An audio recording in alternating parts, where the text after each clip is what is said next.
ക്ഷേത്രകാര്യങ്ങളിൽ സർക്കാർ ഇടപെടാൻ പാടില്ല എന്ന ശശി തരൂരിൻ്റെ അഭിപ്രായം കേരളത്തെ സംബന്ധിച്ചിടത്തോളം വളരെയേറെ പ്രസക്തമാണ്. അദ്ദേഹത്തിൻ്റെ ആ പ്രസ്താവനയെ ഞാൻ സ്വാഗതം ചെയ്യുക. അയോധ്യയിൽ സർക്കാർ ഇടപെടുന്നു എന്ന് ആക്ഷേപിച്ചുകൊണ്ടാണ് അദ്ദേഹം ഈ പ്രസ്താവന നടത്തിയിട്ടുള്ളത്. ഒന്ന്, അയോധ്യയിൽ സർക്കാരല്ല അവിടുത്തെ കാര്യങ്ങൾ നടത്തുന്നത്, അവിടെ സ്വതന്ത്ര പരമാധികാരമുള്ള ട്രസ്റ്റാണ്. സുപ്രീം കോടതി വിധി അനുസരിച്ച് ആ ട്രസ്റ്റ് പ്രവർത്തിക്കുന്നു. എല്ലാവരെയും അവിടുത്തെ ക്ഷേത്രപ്രതിഷ്ഠയ്ക്ക് ക്ഷണിച്ചിട്ടുണ്ട്. പ്രധാനമന്ത്രി, പ്രതിപക്ഷ നേതാവ്, സീതാറാം യെച്ചൂരി വരെ എല്ലാ രാഷ്ട്രീയ നേതാക്കളെയും ക്ഷണിച്ചിട്ടുണ്ട്. അതിൽ ക്ഷണം സ്വീകരിച്ച് അതിലെത്തുന്ന രാഷ്ട്രീയ നേതാക്കന്മാരുമുണ്ട്. അത് മറ്റൊരു കാര്യമാണ്. പക്ഷേ അദ്ദേഹം ഉയർത്തിയിരിക്കുന്ന ഈ വിഷയം കേരളത്തെ സംബന്ധിച്ചിടത്തോളം വളരെ പ്രാധാന്യം അർഹിക്കുന്നതാണ്. ഇന്ന് ശബരിമലയിൽ അയ്യപ്പ ഭക്തന്മാർ അനുഭവിച്ചുകൊണ്ടിരിക്കുന്ന കഷ്ടപ്പാടുകളും ദുഃഖങ്ങളും ദുരിതങ്ങളും സർക്കാർ വരുത്തി വച്ചതാണ്. സർക്കാർ ക്ഷേത്രകാര്യങ്ങളിൽ ഇടപെടുന്നു എന്നുള്ളതാണ് കേരളത്തിൻ്റെ ഏറ്റവും വലിയ ദുരിതം. എന്തിനാണ് കേരളത്തിൻ്റെ ക്ഷേത്ര ഭരണത്തിൽ സർക്കാർ നിയന്ത്രണം ഏർപ്പെടുത്തുന്നത്? എന്തിനു വേണ്ടിയാണ്? നമ്മുടെ നാട് മതേതര രാഷ്ട്രമാണ്. ഒരു മതേതര സർക്കാർ എന്തിനാണ് ക്ഷേത്രങ്ങളുടെ കാര്യങ്ങളിൽ മാത്രം നിയന്ത്രണവും ഇടപെടലും നടത്തുന്നത്? എന്തിനാണ്? ഇവിടുത്തെ ക്രൈസ്തവ മുസ്ലിം സഹോദരങ്ങൾക്ക് അവരുടെ ആരാധനാലയങ്ങൾ ഭരിക്കാനുള്ള സ്വാതന്ത്ര്യമുണ്ട്.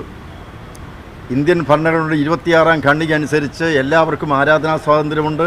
അവരവരുടെ ആരാധനാലയങ്ങൾ സ്വതന്ത്രമായി ഭരിക്കുന്നതിന്, അതിൻ്റെ ഭരണ നിർവഹണം നടത്തുന്നതിന് സ്വാതന്ത്ര്യമുണ്ട്.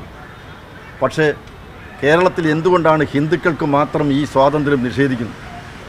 ശബരിമലയിൽ സർക്കാർ ചെയ്യേണ്ട ഒരു കാര്യവും ചെയ്യുന്നില്ല.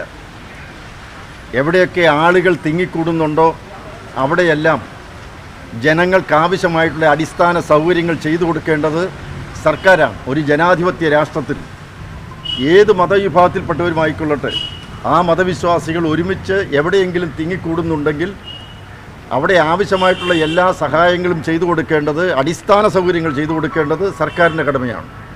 ശബരിമലയുടെ കാര്യത്തിൽ അത് ചെയ്യുന്നില്ല. മാത്രവുമല്ല, ഭരണത്തിൽ ഇടപെടുകയും ചെയ്യുന്നു. കേരളത്തിൽ ക്ഷേത്രങ്ങളുടെ ഭരണത്തിൽ അനാവശ്യമായി സർക്കാർ ഇടപെടുക മാത്രമല്ല, നിയന്ത്രിക്കുകയും ചെയ്യുകയാണ്. ക്ഷേത്ര ആചാര വിഷയങ്ങളെ സംബന്ധിച്ചിടത്തോളം തീരുമാനമെടുക്കാൻ ഒരു മതേതര സർക്കാരിന് എന്ത് അധികാരമാണുള്ളത്? മത വിഷയങ്ങളിൽ, ആചാര വിഷയങ്ങളിൽ, വിശ്വാസത്തിൻ്റെ കാര്യത്തിൽ തീരുമാനമെടുക്കേണ്ടത് അതാത് ആരാധകരാണ്. ഓരോ ആരാധനയിൽ എത്തിക്കൊണ്ടിരിക്കുന്ന വിശ്വാസികളാണ്. പക്ഷേ കേരളത്തിൽ ഗവൺമെൻറ് ക്ഷേത്രങ്ങളുടെ ഭരണത്തിൽ പിടിമുറുക്കുകയാണ്. ശശി തരൂരിന് ഈ കാര്യത്തിൽ എന്താണ് അഭിപ്രായം? ഈ കേരളത്തിൽ കോൺഗ്രസ് ഭരിച്ചിരുന്ന സന്ദർഭത്തിലാണ് കേരളത്തിലെ ക്ഷേത്രങ്ങളുടെ ഭരണം രാഷ്ട്രീയ വിമുക്തമാക്കണം, സർക്കാരിൻ്റെ നിയന്ത്രണത്തിൽ നിന്നും വിമുക്തമാക്കണം എന്നുള്ള KP Sankaran Nair commission report കൊടുത്തത് മുഖ്യമന്ത്രി കരുണാകരൻ ഭരിക്കുമ്പോഴാണ്. ആ റിപ്പോർട്ടിന്മേൽ എന്തുകൊണ്ട് നടപടി സ്വീകരിച്ചില്ല? കോൺഗ്രസ് സർക്കാരുകളെല്ലാം ഈ കേരളത്തിലെ ക്ഷേത്രങ്ങൾ ഭരിക്കുന്ന കാര്യത്തിൽ അങ്ങേയറ്റം ഉത്സാഹം കാട്ടിയവരാണ്.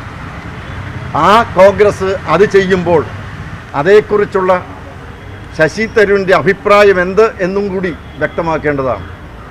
ഇന്നത്തെ സാഹചര്യത്തിൽ കേരളത്തിൽ ശശി തരൂരിൻ്റെ അഭിപ്രായത്തിന് പ്രസക്തിയുണ്ട്.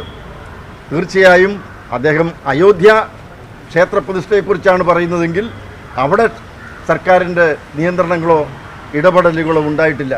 പക്ഷേ കേരളത്തിൽ അതല്ല സ്ഥിതി.